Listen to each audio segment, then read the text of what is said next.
lavici tě stálo splna hrdla křičelo.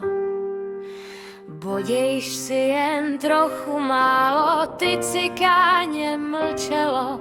Poledne v tom okamžení táta přijde z roboty a mě hasne uvaření pro tebe ty zloboty.